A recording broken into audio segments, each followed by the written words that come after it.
کچھ لوگ جب اس بینچ کے سامنے گئے تو انہوں نے کچھ ایسے حقائق رکھے جن کی روشنی میں شاید عدالت اپنا فیصلہ بدل سکتی ہے. تو یہ تاثر پورے ملک میں تھا اور اس تاثر کی آج نفی ہو گئی.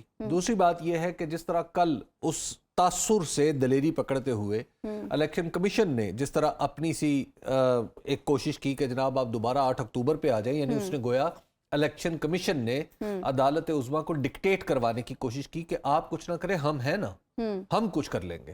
تو اس کی درخواست کو بھی عدالت عظمیٰ نے رد کر دیا. انہوں نے مینٹینیبل ہی نہیں سمجھا. انہوں نے کہا کہ ان دونوں درخواستیں اس لیے بے معنی اور بے وقت ہے کہ ان کے اوپر پہلے سے فیصلہ ہو چکا ہے، تو لہٰذا پہلے والا جو آرڈر ہے وہ برقرار ہے.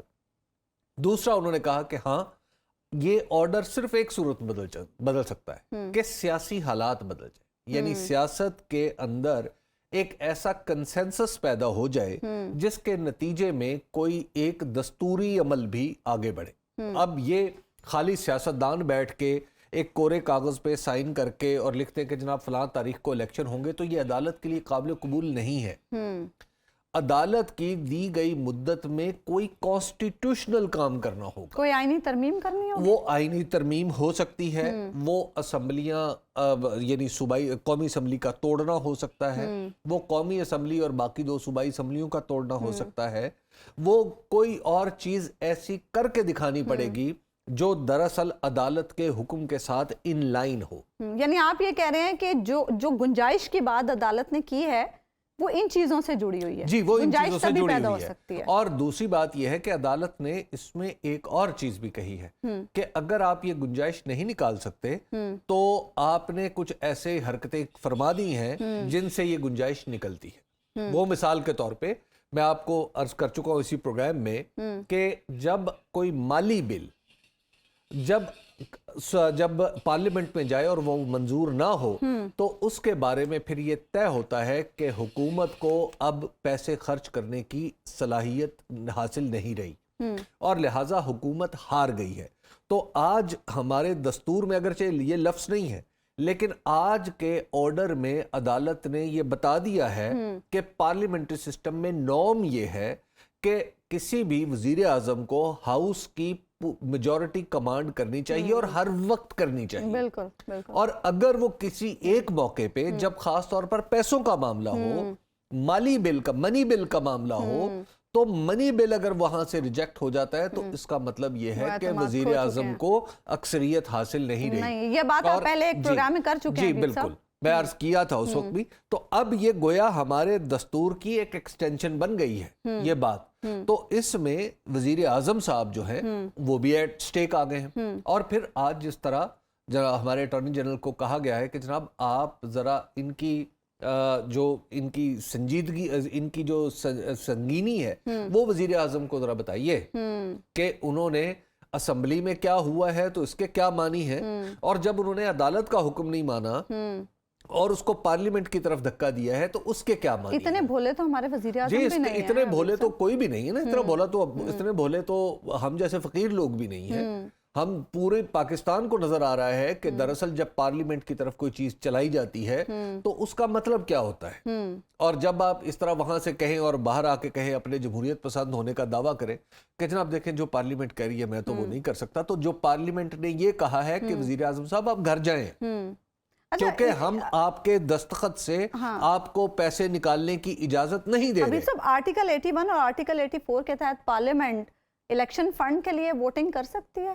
ہماری پارلیمنٹ نے کیا. ایک تو یہ ہے کہ اس سے پہلے ہمیں یہ سمجھنا چاہیے کہ پاکستان کے اندر ہمارے سیاستدانوں کا دعویٰ ہے کہ پارلیمنٹ جو ہے وہ جو یہ سپریم ہے، یہ بالکل اسی طرح کا دعویٰ ہے جس طرح میں کہوں کہ میں وزیر اعظم، یہ میرا نام شہباز شریف ہے.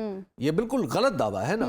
یہ جب آپ کی پارلیمنٹ جو ہے یہ سپریم نہیں ہوتی ایک وفاق میں اور جہاں پہ ایک لکھا ہوا دستور موجود ہو، وہاں پہ دراصل دستور کی تشریح سپریم ہو جاتی ہے اور دستور کی تشریح اور اس کے معنی کا تعین عدالت نے کرنا ہوتا ہے. یہ آج کی بات نہیں ہے. یہ جو تاریخ کے مطلب آپ اب یوں کہیے کہ قانونی تاریخ کے ایک بڑے جید تھے چیف جسٹس امریکہ کے جسٹس مارشل. یہ ان کے 2 فیصلے ہیں. ایک ملبری ورسز میڈیسن اور دوسرا میکلاؤچ ورسز میری لینڈ، جن کا یہ 2 فیصلے ایسے ہیں جو یہ اسٹیبلش کرتے ہیں کہ وفاق جو جب بن جاتا ہے اور دستور جب بن جاتا ہے تو پھر پارلیمنٹ سپریم نہیں رہتی. اس میں خود ہمارے دستور میں ایک ایسی شق ہے جو پارلیمنٹ کو باندھ دیتی ہے. مثال کے طور پہ ہماری پارلیمنٹ جس کے سپریم ہونے کا بڑا دعویٰ کیا جاتا ہے، جب بھی سیاستدانوں ان دنوں تو خاصا دعویٰ کیا جا رہا ہے، جب یہ دعویٰ کیا جاتا ہے تو اس وقت یہ بھلا دیا جاتا ہے کہ ہماری پارلیمنٹ صوبوں کی حدود میں رد و بدل نہیں کر سکتی. ہاں. ہماری پارلیمنٹ وزیر اعلیٰ کو اپنے عہدے سے نہیں ہٹا سکتی. ہماری پارلیمنٹ کسی گورنر کے عزل و نصب میں کسی قسم کا کوئی کردار ادا نہیں کر سکتی. ہماری پارلیمنٹ بنیادی حقوق کو غصب نہیں کر سکتی. اور یہاں تو پارلیمنٹ صوبوں کے لیے الیکشن فنڈ دیکھیں پارلیمنٹ میں یہ جو اسی طرح ہے نا، جب معاملات آگے بڑھتے ہیں، جب واقعات پیش آتے ہیں تو اس کے بعد پھر عدالتی راستے بھی نکلتے ہیں، اس پہ غور و خوض بھی ہوتا ہے اور بات بھی آگے بڑھتی ہے.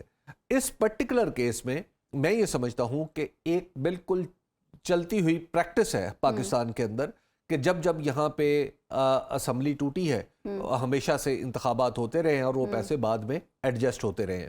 لیکن اس دفعہ یہ پہلی بار حکومت نے ایسا کیا ہے کہ چونکہ الیکشن کروانے نہیں ہیں تو اس وجہ سے پارلیمنٹ کو بھی بیچ میں ڈال لو، کابینہ کو بھی بیچ میں ڈال لو.